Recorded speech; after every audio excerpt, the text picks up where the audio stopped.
Catapulting Commissions family. What's up, team? Welcome back to this week's episode of the Catapulting Commissions podcast. I'm your host, Anthony Garcia. So if you've followed this journey of the Catapulting Commissions podcast thus far, thank you. To my new subscribers and new followers and new listeners, welcome. Do me a favor. Be sure to subscribe to this podcast on your preferred method, whether it's iTunes, Spotify.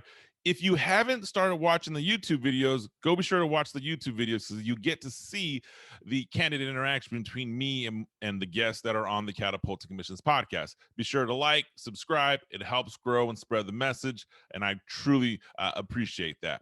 So let's recap where we're at in this podcasting journey. I started this show in January, actually late December of 2019. We are in the end of May, early June 2021. We are coming up on our 100th episode here pretty soon. We have made a transition from a weekly podcast to a podcast that releases twice a week. So if you're following and listening, typically every Wednesday we have an episode with me and a guest, or me and a monologue where we're doing some training or teaching that goes anywhere between 30 to 40 minutes. Every Friday, we launch the Friday Focus episode. On the Friday Focus episode, that is typically a 6 to 8 minute, there's a few maybe a little bit longer, quick training topic with some actionable items that you can take with you in the upcoming sales week. Or if you're a sales warrior who works on the weekend, that'll be great to listen as well. The show is growing exponentially. Each month, the download count increases. Each month, the guests that are being referred to the show get bigger, get more influential. And when I say get bigger, I had to correct myself recently.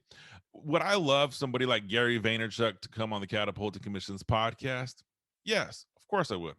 But when I say get bigger, I'm talking about bigger in their respective fields. Next week on the show, I will be having Katie Conley, who is one of the most influential real estate agents on social media, top 100 in the state of California. Now, you may not know her if you're part of my family here that doesn't live in California in the Ventura County, Los Angeles County area, but I can tell you this, she's a monster at what she does, and I'm excited to have her on the show. So when I say bigger guest, that's exactly what I'm referring to. People who are monsters in their industry, who are generating income from commissionable sales. So continue to follow, because we're going to continue to bring value. Can't wait for that show to launch next week. But in today's episode, you're going to get a treat. It will be me, myself, in a monologue episode. Now, if you've missed any of the previous episodes in 2021, I want to give you a highlight and just briefly mention some of the episodes you missed, who you missed, and why you want to go back and listen to them. If you didn't hear the episode last week with Joseph Fung, Getting Ahead of the Curve, you definitely want to hear that. He talks about breaking into IT sales. It's an entire program that Joseph's team runs that I didn't even know existed until we got on the podcast. So if you are looking to make that transition to IT sales, you want to listen to that. Rory Vaden, New York Times best-selling author of Take the Stairs, talked about the power of personal branding. If you want referrals coming into you, you want to have a personal brand, Rory and his team are monsters at it. You want to get connected, there's a link on my website that you can get directly connected to Rory's team. The Hunter Becomes a Hunter with Rob Cosberg. Look, Rob runs a company called Bestseller Publishing, and he literally takes the power of a book as a salespreneur and teaches how to use it as a lead magnet. Rob, full fun fact, did publish Catapulting Commissions, which did become a international best-selling author, international best-selling book in 6 countries, recently endorsed by Selling Power magazine as one of the best sales books in 2021. Marcus Chan, Mastering LinkedIn. If you haven't heard of Marcus Chan, the guy's a monster in sales. He is massively growing. He is one of the best people I've seen on LinkedIn, so much so that LinkedIn named him one of the top sales influencers to follow. To jump on top of that, Salesforce.com also named him one of the most influential salespeople to follow. So you definitely want to go check that episode out. Door-to-door sales. It is an industry we've all cut our teeth on at one point in time. Sam Taggart is completely changing the face of door-to-door sales. He is the founder and CEO of D2D He comes and talks about that door-to-door sales component and how it applies to all of us. You don't want to miss the episode with Sam Taggart. If you're using stories in your sales pitch, you want to go listen to Natalie Alcantara. Now, Natalie uses a framework of using a story to sell your product or service that is relatable, it's easy to listen to, and I think everybody should be using stories, so much so that if you've subscribed or been trained on the Catapulting Commission sales process, you know that I teach there is a value in a personal story. Optimizing your sales process. Doug Brown, world-class sales consultant to some of the largest companies on the planet, talks about how to have a streamlined process to drive and generate sales. Instagram. We talked a little while ago on LinkedIn on Marcus Chan, but the Instagram Masterclass by Giselle Mascarenas, that is an episode you don't want to miss. 100% wholeheartedly. I've been in social media and branding and driving this brand for a long time. In that class with Giselle on how to utilize Instagram to grow your business, mind blowing. You don't want to miss that one. And then John Lee Dumas. I mean, who hasn't heard of John Lee Dumas? His new book, The Common Path to Uncommon Success. John Lee Dumas is the award-winning host of the Entrepreneurs on Fire podcast. I think it's some 1,000 episodes. He's done work with Tony Robbins, Dean Graziosi, some of the biggest name in sales training, marketing, and development. So all those people have been a guest on the Catapulting Commissions podcast this year. That doesn't even mention the guests you can go and find in the archives from 2020, such as Anton Gunn, former senior associate to President Barack Obama, Lauren Gibbs, Olympic gold or Olympic silver medalist, going back to Beijing next year. We're rooting for you, Lauren. So you have Aaron Hazikostas. Oh my goodness, I can't forget my good buddy Aaron, former CEO who left, built her own brand, talks about sales in the corporate world and being authentically you. Her book, incredible read. I highly recommend you get that, because if you are trying to advance in corporate America and struggling with your corporate identity as a sales leader, this is the book for you. You definitely want to jump in and get that. So that's kind of a recap. And I can't mention every guest we've had because there's so many of them, but man, you do not want to miss these episodes. So go check the archives. You can check it on anthonypgarcia.com. Go to podcast new. You will see all the new episodes, the YouTube channels, the audio, etc. So let's talk about what we're here to talk about today. I have had the liberty and success, or I say liberty and opportunity, of being a sales manager, sales boss, an owner, director, whatever the title has been in various different industries. I've been able to have my own company where I've managed sales employees. I've worked for various different companies where I've managed sales employees, and I've been a sales rep for various different companies. All right, I'm going in this world of sales, and as we move to 2021, I'm getting closer to 20 years doing this than I am 18 when I first started. So when I first introduced myself to the market, I think it was 17 years or 18 years in sales, and now we're just going to round it up to 2 decades of sales experience. One of the common questions that gets asked in the DMs or reached out to me is that transition from individual contributor to team leader. When you make that transition from a salesperson to sales manager, it's a new job. And many top sales professionals struggle with this concept of, I'm going to have a new job now. There's new guidelines, new social norms, new responsibilities, new tasks.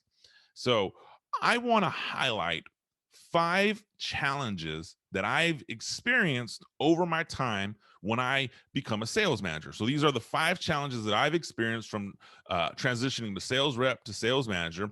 These are the 5 challenges that I believe are most common to sales managers, and I would say even more common to a newer sales manager.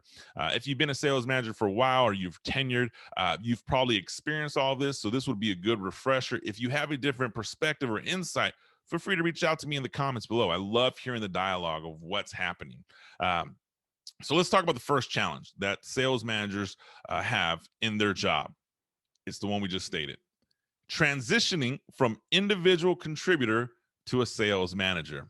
Now, many sales professionals have these dreams and admirations that I want to move into a role of sales management. I want to move into a role of sales leadership. Now, look, Those are great goals and great ambitions. And I think everybody should, at one point in time, manage a sales team. Now, let me be clear here. Just because you are a good sales rep doesn't mean you're going to be a good sales manager. Just because you're the best sales rep doesn't mean you'll be the best sales manager.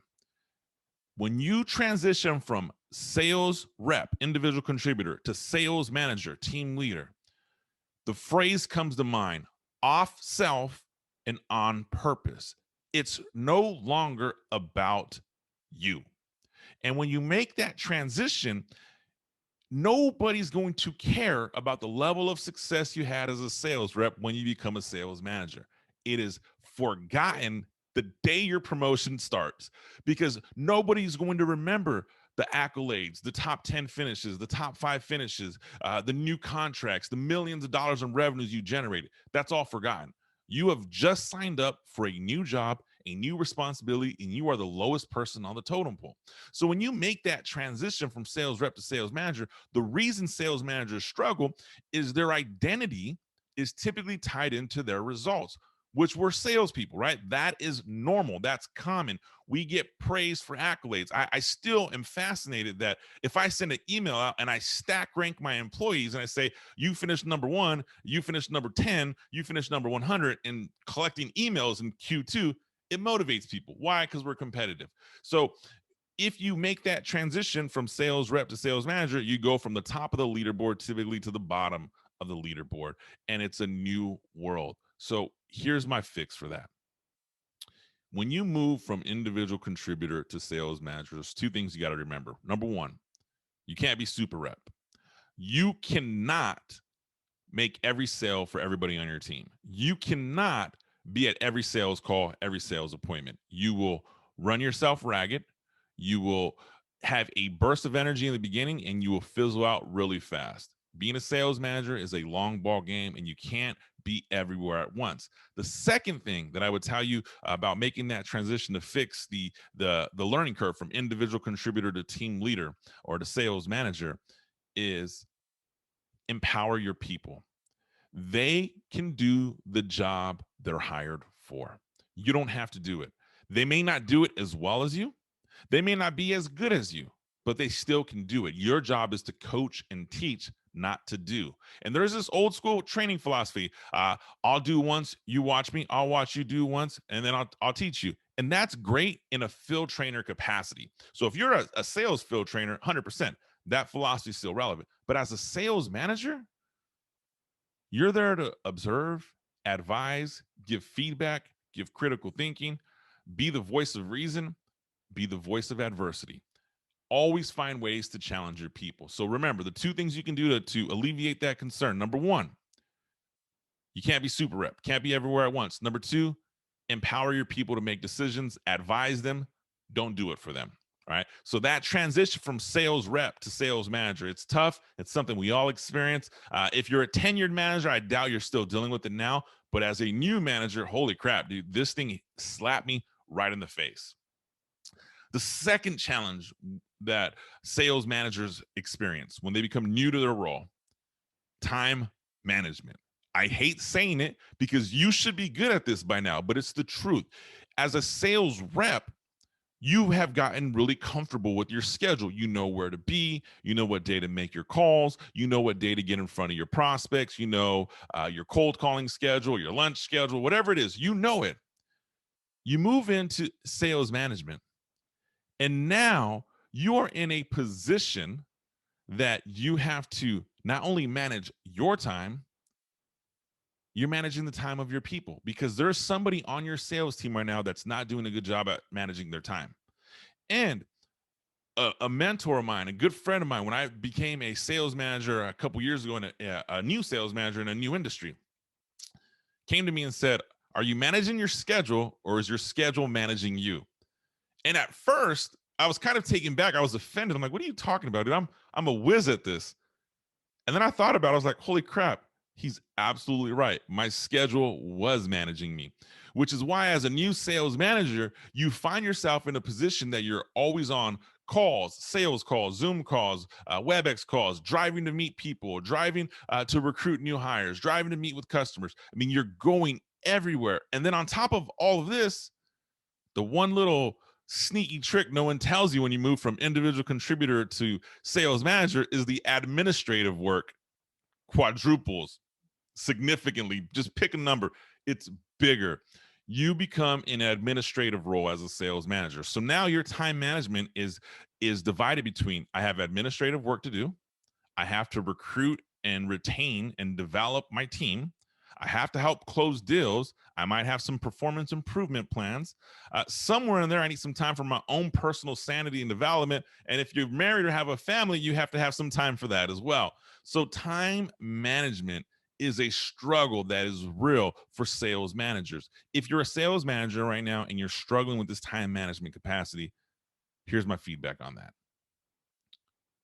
First, acknowledge you can't do everything in one day. It's impossible. And anyone who tells you so is lying. It's impossible to do everything in one day. However, what you can do is take your task and identify what's the most important, most urgent thing you need to accomplish. And that's what you do. And you break your day and your week into small, achievable tasks, bite-sized tasks. I know this week I need to accomplish 10 phone screening interviews. I'm going to have those scheduled out. I know this week I need to accomplish 3 one-on-ones with my top sales reps on my team. Those are scheduled out. So you start adding small things to your schedule. And then you realize, okay, if I've scheduled all the things that are of high priority, of high urgency, everything else will fall in as needed. Another thing in time management, don't take the responsibility of minimum wage tasks. And now let me be clear on this. I don't want to be offensive to anybody that has a minimum wage role. What I will say is this: when you move into a position of leadership, sales management, leadership in general, you're typically above that threshold of minimum wage. You have some additional responsibilities, which usually comes with additional income. Don't take this role and then take on minute tasks. For example, true time management hack that I've implemented. If I know I'm busy and I'm out in the field and my sales rep wants me to email a customer on their behalf to give them some boost in credibility, in the beginning, I'd be like, oh, I'm going to craft this perfectly worded email. I'm going to proofread it. I'm going to make sure it's all dialed in and buttoned up. And next thing you know, I take 45 minutes to send an email.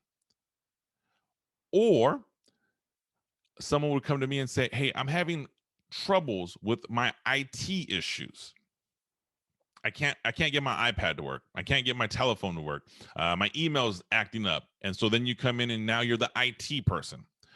All these minor tasks that aren't relative to your role as a sales leader are distracting you from what you really want to do. So turn around, empower your people. Don't take on these minute tasks. In those two scenarios right there, when an IT issues, I'm immediate. 30 seconds. Take your issue to IT. Copy me if you have any additional challenges. That's it. I'm not going to call IT for you. You should have the IT phone number. If I'm nice, I'm going to text it to you, but I'm not going to take that responsibility. I'm not going to bring that monkey on my back. And we'll talk about that monkey metaphor in another episode. One of my favorite articles from the Harvard Business Review, almost 30 years, been written 30 years ago, still relevant to this day.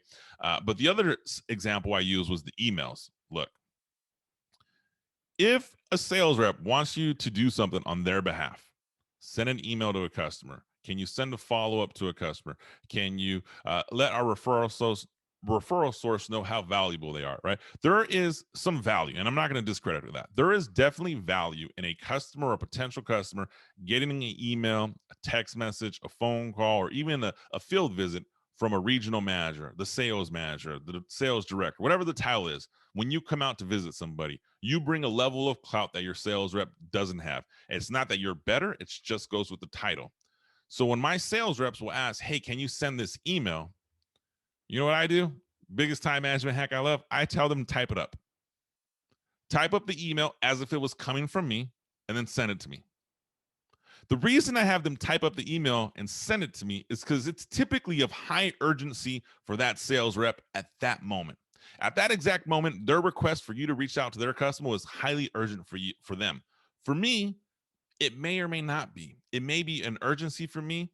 It may not be. I may have other customers who are bigger that I'm dealing with. I may have HR issues that I'm dealing with. I may have recruiting issues that I'm dealing with. I may have something that I can't tell my sales rep about that is of a bigger priority. So rather than say, yes, I'll take this responsibility and I'll put it on my to-do list and get it done later, I simply say, type up the email as if it was from me, send it to me. I'll read it, I'll add my own tweaks, and I'll send it out. That has been such a time hack that it has saved so much time. Sales reps send me an email, I read it, I'm like, that's actually perfect. 90% of the time, I copy and paste that email and I send it off from my phone. I don't have to open up my laptop. If I'm on the road, if I'm on a plane, if I'm traveling, I typically can address that issue that my rep has and be done with it the moment they finish it. This does two things. It puts responsibility back on the rep to accomplish this task. And two, it makes it easier for me to send it off. If you have to make some tweaks or adjustments, now you're adding a few sentences, maybe you're changing some grammar. That's going to take you less than 5 minutes. So time management is definitely a challenge for sales managers. The next issue that I think is a challenge, not even I know is a challenge for sales managers, tenured or new, is finding the right people. Probably one of the most difficult tasks you have as a sales manager is to hire the right person, to find a skilled sales representative. You have a series of interviews that you're trying to conduct and you're trying to evaluate, will this person fit on my team? Will this person be of best service to my customers? And recruiting and retaining are two different things. So let's talk about the recruiting component first. Recruiting salespeople, it's easy to get resumes in the funnel wholeheartedly. You can put an ad anywhere you place ads. I mean, there's expensive job boards, there's cheap job boards. You can put an ad out, you can get resumes in the funnel. How you filter and find the right person, that's a challenge. So here's my take on that. If you're a sales manager and you're trying to find the right person, I want to give you some words of wisdom and some feedback that I think has really helped shape the way I hire people. Number one, you're going to make mistakes. You're not always going to hire the right person. And the only way you get better at hiring the right person is having hired the wrong person before. It's an experience portion of being a sales manager. There's no shortcut to it. Now, you can read books, you can take courses, you can attend seminars, you can watch webinars, you can listen, you can take all the educational resources you can. Those will help the learning curve. Those will not make up for the experience of having hired the wrong person. I've hired the wrong person. I'm sure you've hired the wrong person. And any sales leader or manager that says they've never hired the wrong person is lying. We hire the wrong people at times. It's a learning curve. So how do you find the right person? Couple things for me. I run a series of interviews when I hire somebody. And in each interview, you as the candidate have to be better than the last interview. That's it. It's a progression. So if my interview series is 4 or 5 interviews, every time I observe you, you must be better than the previous one. And since I've implemented that rule of you must be better than the previous one, my candidates that I've hired that work on my team, I haven't had a bad candidate in years, because I really say from the day I screen you on the phone to a Zoom meeting or face-to-face meeting or multiple series of face-to-face meetings, you must be more impressive than the previous time. And if you're not, you're going to fall off for me in the interview process. So that's one. You have to be able to impress me more each time. Well, how do you do that? Second part on finding the right people. It is a sales interview. You have to be selling during the whole interview process. So if my candidate's not selling me on why they're the best for the job every step of the way, they're not doing the interview right. And selling yourself in an interview, and we can do a whole nother podcast series about that. I have released some blogs. Go to Anthony P. Garcia, look at the blog series. There's a series of blogs on how to ace your next sales interview. But if my candidate's not selling me, they're not moving along in the process. And selling me on your skill set isn't about saying, do you think I'm the right fit?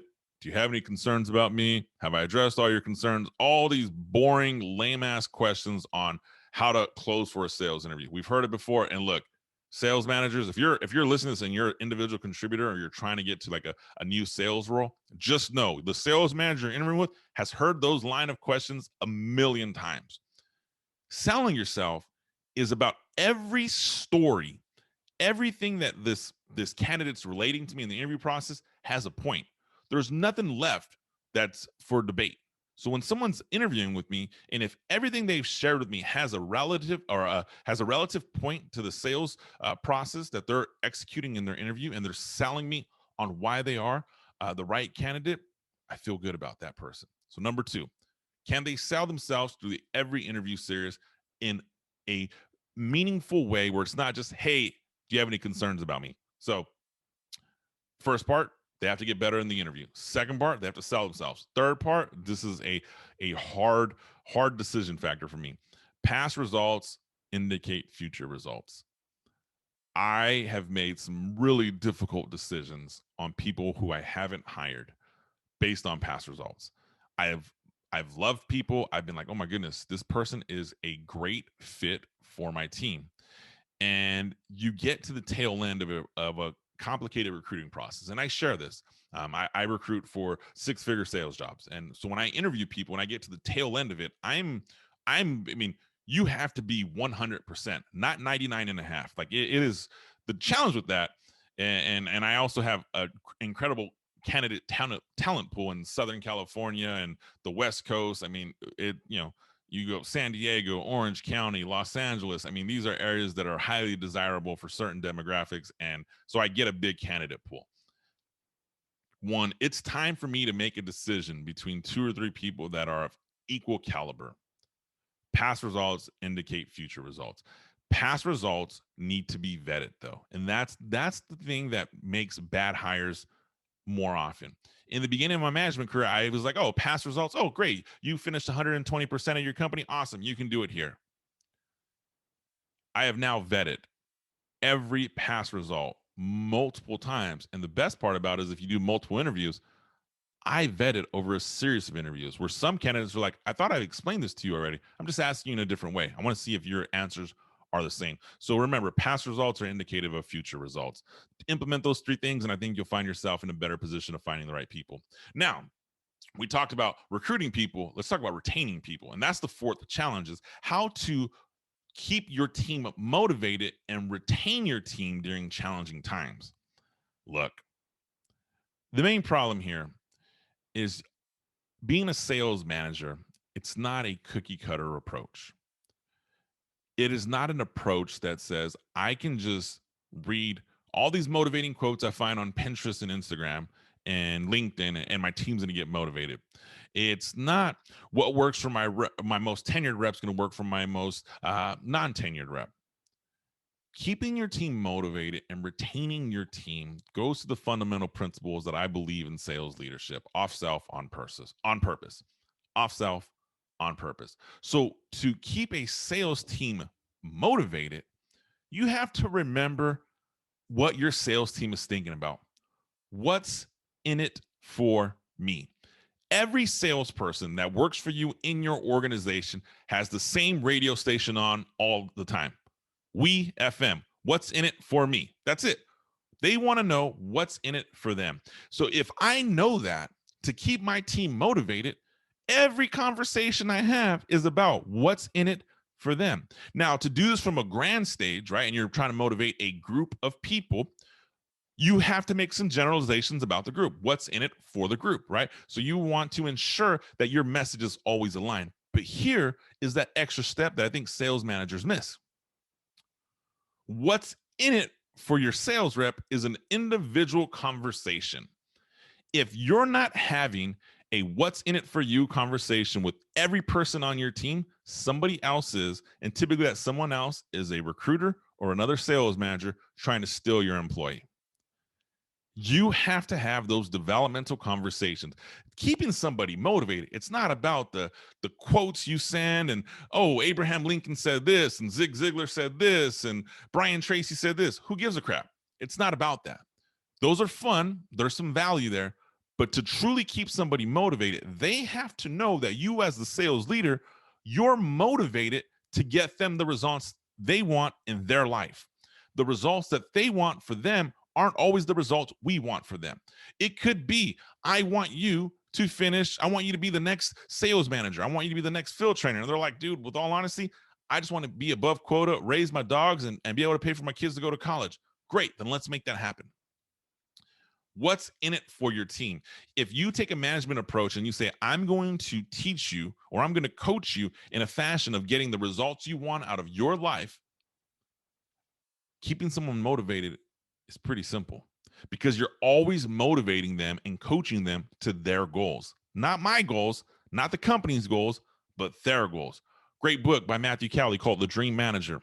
I highly recommend every sales leader reads it at one point in time in their career. It's probably 15 years old now. I've read the book a dozen times, and anytime that I find myself not managing people to their dreams or having some challenges in my retention, I go back and reread The Dream Manager. So keeping your sales team motivated, remember, what's in it for them? Super simple. If you're always teaching, coaching, and leading with their end in mind and result in first, it's easy to keep a team motivated. Where sales managers struggle is as you climb the org chart, you go up the corporate ladder of leadership. At a certain point, your customer changes. If you're a first level, mid level sales manager, your customer is your sales reps. They're your employees, they're the people you work for. At a certain point, you get to a point where you now are representative of the company, whether it's a corporate culture, whether it's the sales company, or if you're a small organization, you might be a combination of both. But at a certain point, you're now worried about profits over people instead of people over profits. And when that transition happens, that's when motivation fails, because if your sales team views you as a profit over people person, they're not going to be motivated to work for you. If they view you as a people over profit person, they're going to want to work for you. They're going to stay motivated because they know they have an ally in their corner. So remember, as a sales manager, keeping your team motivated, keep every action you do about them first, and you'll find that keeping people motivated is easier. People over profits. It's simple. It's a challenge. It's simple to execute, challenge to execute, depending what side of the spectrum you sit on. If your customer are your people, it's easy to be people over profits. If your customer is the corporation, if your customer is the profitability of the company, then it's profit over people. And at a certain point in time in sales leadership, everyone has both sides of the spectrum. Because being in sales leadership, there are some challenging, difficult decisions that you have to make for the overall well-being of the organization or the company you represent, work for, or company you own. Sometimes it's layoffs, sometimes it's downside or layoffs and downsizing, sometimes it's product discontinuation. I mean, there is some challenges there. So I'm not going to discredit people who are under the profits over people first. But since this is the Catapulting Commissions podcast and we're talking about getting the most out of the sales team you manage, remember, people over profits goes much further.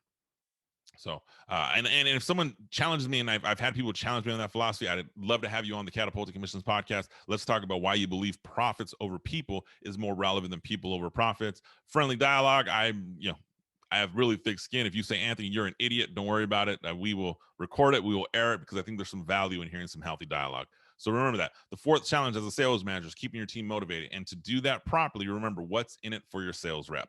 The last thing, challenge that sales managers face and experience. I faced an experience as a new manager. I faced an experience as an entrepreneur. I faced this challenge in every industry I've managed people. It's not there's no immunity to this. It's maintaining consistency. You have to be consistent with how you manage your sales team. You have to be consistent with what is allowable, acceptable. You have to be consistent with what isn't allowed in your organization. You, as a sales manager, we're tempted sometimes to treat sales reps differently based on how they're doing, right? You'll treat a sales rep that is your top performer differently than you'll treat a sales rep that's a bottom performer. You'll treat a sales rep that's been here a lot longer different than you'll treat a new sales rep. Now, I'm not talking about the depth or maturity of your conversations. I have sales reps that have been with me for over 10 years. My conversation with them, yeah, they're a lot more in depth than the rep who's been with me for less than a year. I know their spouses, I know their kids, I know so much about their background, and they know so much about mine. So, yeah, it's a different conversation. The accountability component, though, is exactly the same. And that's the consistency sales managers struggle with. If what's good for your tenured rep, it needs to be good for your new rep, because eventually reps will find out. Eventually you'll lose credibility that you're not maintaining a level of consistency. So there's two parts of consistency that are going to come to bite you in the butt. Number one, consistency in the aspect of how you treat somebody based on their performance. Does your number one or tenure rep get a discount, or isn't held accountable to submitting projections or updating Salesforce or doing all these different things? If they are, you're doing it wrong, because your other new reps are going to see that, and eventually they're going to think that's going to be them, or it's going to create animosity between them. The second part of maintaining consistency is being consistent with the relationships you have. If you go out with a sales rep and you take the sales rep out to dinner, if you take one rep out to dinner, you have to extend the invitation to every rep out to dinner. If you take a rep and their spouse out to dinner, you take every rep and their spouse out to dinner. Now, you don't do it all in a group conglomerate, right? I'm not going to have everyone fly down or meet me in a central location for a dinner. But if I'm going to go visit you and you work for me and you live in Phoenix, and I'm going to take you out to dinner, and I'm going to take you and your spouse. Well, when I go visit your colleague who lives in Denver, I'm going to do the exact same thing. You have to maintain a consistent level of relationship. And that also goes for if you're going to do team development or employee development opportunities, such as golfing, paintballing. We're going to go wine tasting. Whatever I do for one, I have to be willing to do for everyone. This has some challenges, right? If you're a male and you have a female rep, sometimes it's not the best idea to be out at dinner, just the two of you in the evenings, right? You have to find ways to work around that. Have lunch, bring their spouse, bring their roommate, whatever the situation, bring a customer. Always find ways to have a similar level of engagement with everyone you're working with. Keep that level consistent, because eventually your team will talk. They will say, did Anthony do this for you? No. Oh, he took me golfing. No, he dropped me off at the hotel and said he'll see me the next day and left me, right? A lot of that is going to come back to bite you in the butt. So just maintain a consistent level and keep that consistent level with open communication. Consistency in how you treat people will be your friend down the road, because if you treat people consistently, one day someone may say, I wasn't treated consistently. One day someone may say, you treated that person differently based on whatever factors that they have in their head. And when you can respond to HR, or you can respond and say, look, with all honesty, I treat everyone the same, and here's the past 10 years of proof I've been consistent in how I manage and lead people, it typically ends the conversation pretty fast. So sales managers, sales leaders, protect yourself, be consistent. Look, that's what I got for you today. Today's the Catapulting Commissions podcast monologue episode with Anthony Garcia. We just broke down 5 challenges that sales managers face. These are the 5 challenges that I look back and say, if I could do something differently, what would I do? I just talked about them in challenges. I gave you some thoughts to take with them. I'm letting you know I'm not perfect. I failed in all 5 of these at one point in time and another over the past 20 years. It happens. Don't beat yourself up for it. You can get better this moment right now. If you found value in today's show, do me a favor, like, subscribe, comment, send it to somebody. Say, hey, check this episode out. These are some of the challenges that we face and experience as sales managers. You can tag me on social media. You can reach out directly to me. I love growing and building this podcast with you. Our 100th episode is coming up soon. We are going to be almost a year and a half launch. I can't wait to see what year 5 looks like, year 10 looks like. The Catapulting Commissions brand has major plans and goals for the future, and I'm thankful that you're part of this journey. I will see you next week.